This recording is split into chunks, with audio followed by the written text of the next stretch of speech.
Il trend resta allarmante, troppi ubriachi giovani ma non soltanto durante il fine settimana. Automobilisti che non valutano di essere un rischio per sé e per gli altri nonostante abbiano alzato il gomito.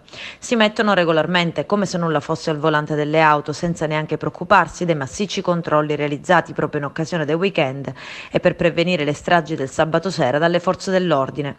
La polizia stradale di Agrigento, coordinata dal vicequestore Andrea Monreale, ne ha denunciati alla procura altri 5.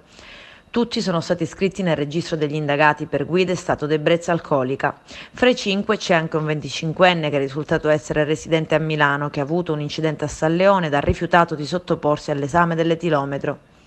Conducente che è stato trovato anche con la patente scaduta. Un extracomunitario 25enne, poi alla guida di una Fiat Panda, è andato a sbattere contro un SUV posteggiato lungo il Viale delle Dune. A rimanere ferito, ma nulla di preoccupante, è stato uno dei passeggeri che stava salendo sul SUV in sosta.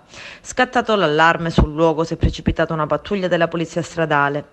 Gli agenti hanno subito chiesto al giovane di sottoporsi all'esame dell'etilometro, una verifica che è stata anche in questo caso rifiutata.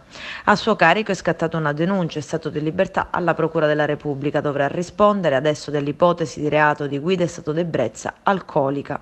Durante i controlli dell'ultimo fine settimana, i poliziotti della stradale hanno inoltre accertato 48 infrazioni del codice della strada, ritirato 6 patenti di guida complessivamente e altrettante carte di circolazione, sequestrati 3 veicoli e decurtati ben 147 punti patente.